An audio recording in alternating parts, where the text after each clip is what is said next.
Buenas noches. Un saludo muy especial a la doctora Claudia Patricia Salcedo de Patarroyo, nuestra maestra de Derecho Romano, a nuestros compañeros y público en general.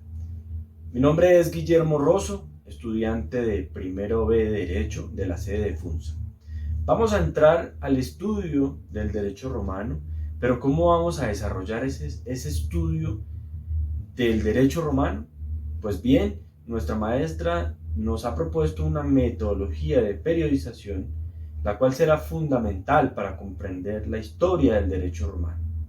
Entonces, entraremos al estudio del Génesis, del periodo arcaico, del periodo preclásico, el periodo clásico y el periodo posclásico. Esta línea de tiempo nos ayudará a comprender de una manera más sencilla la historia del derecho romano. Y vamos a dividirla en dos grandes partes.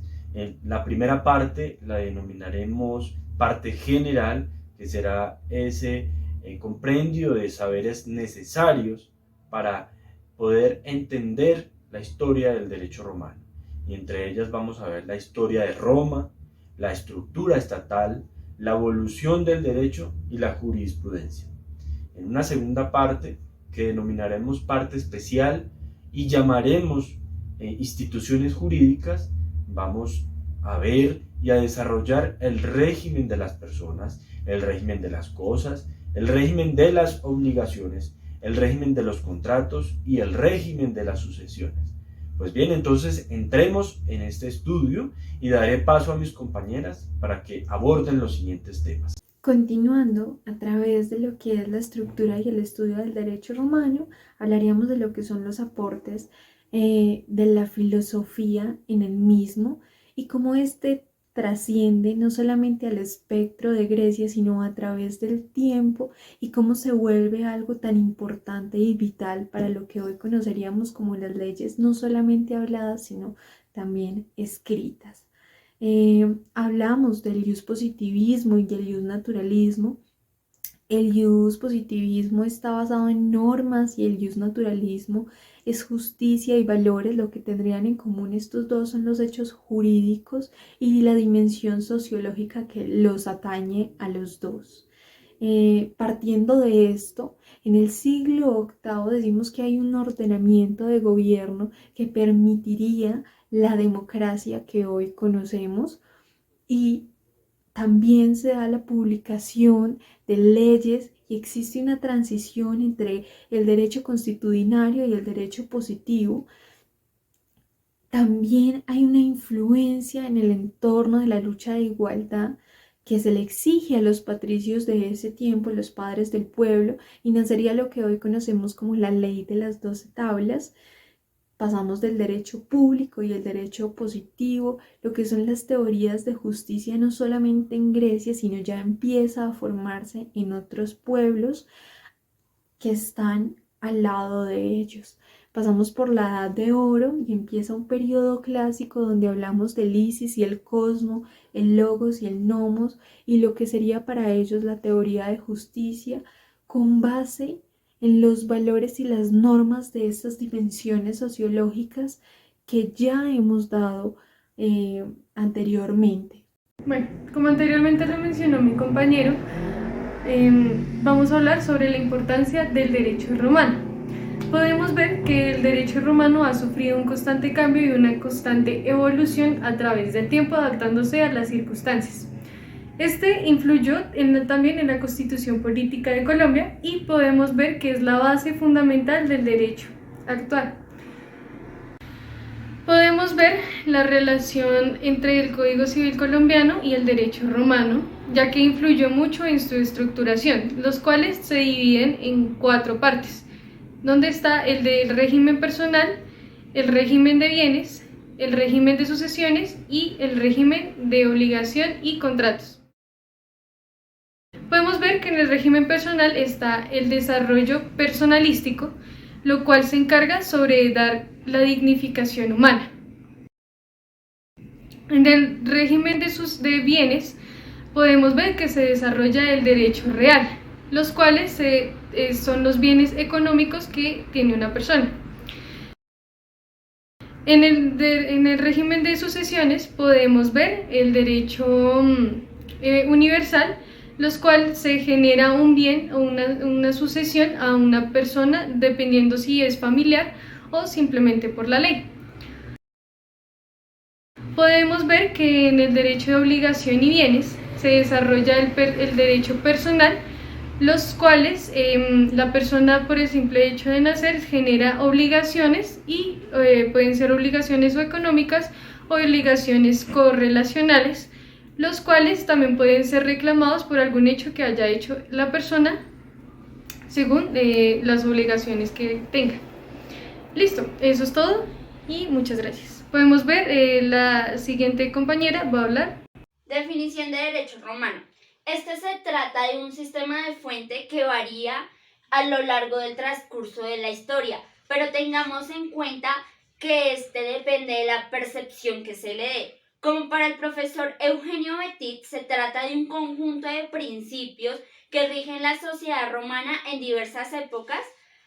Para el profesor Ruiz Rodolfo se trata de principios jurídicos que rigen las relaciones del pueblo romano en distintas épocas.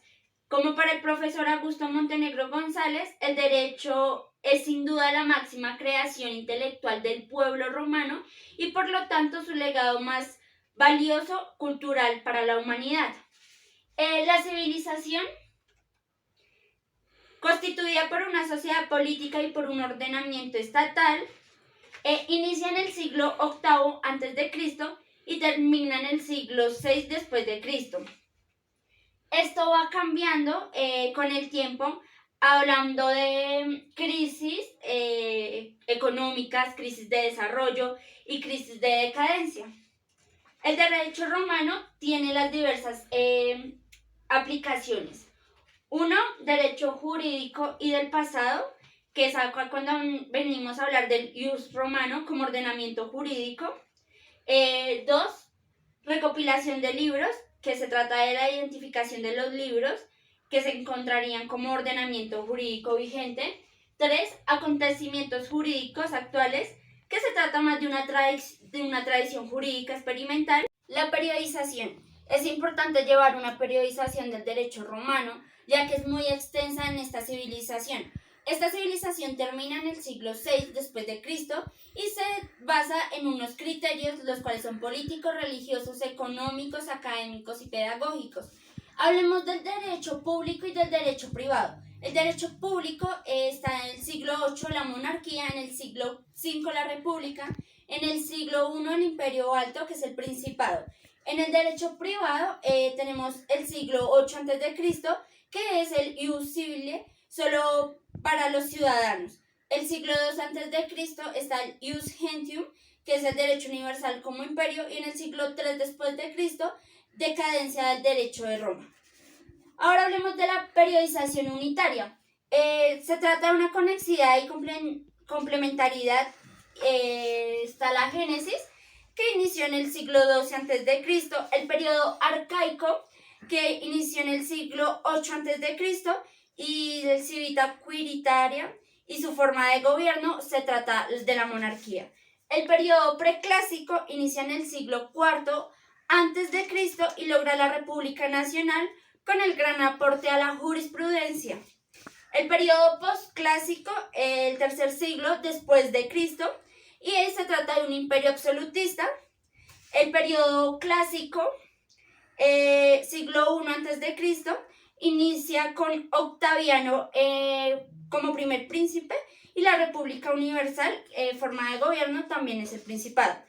En el Imperio Romano, imperio dirigido por Justiniano en el siglo VI, por el Corpus Iuris Civilis, que termina el Imperio Romano y pasa al Imperio Bizantino. La historia del derecho empezamos con la periodización, con Génesis en el siglo II a.C., con las comunidades precitadinas y las tribus que se formaban en el Latium, los Ramens, Titíes y Lúcheres, quienes fueron el origen de los latinos. El periodo arcaico comienza en el siglo VIII, en el año 753 a.C., con la fundación de Roma. En el preclásico, en el siglo IV, en el año 367 a.C., con el acuerdo patricio plebeyo. En el clásico, el siglo I, en el año 27, Octaviano es embestido como primer príncipe. Quedó posclásico en el siglo III después de Cristo, en el año 284, Diocleciano como primer emperador. Entra la fase del Imperio Justinianeo en el siglo IV después de Cristo y Justiniano como último emperador. Evolución del derecho. Empezamos con el derecho público, el cual se estudia con la estructura estatal y los elementos constitutivos del Estado, los cuales son la población, el territorio y el gobierno. El derecho privado está en las instituciones jurídicas, el régimen de personas, cosas, obligaciones, contratos y sucesiones. En Colombia y Roma, el vocablo derecho tiene dos sentidos, el derecho objetivo y el derecho subjetivo. El derecho objetivo es el ordenamiento jurídico, el cual rige a una sociedad, y el derecho subjetivo es el poder concebido por el derecho objetivo a una persona para que ésta pueda hacer algo. Entra aquí el derecho procedimental, el cual crea herramientas jurídicas para integrar el derecho público con el derecho privado y así poder pasar de la teoría a la práctica.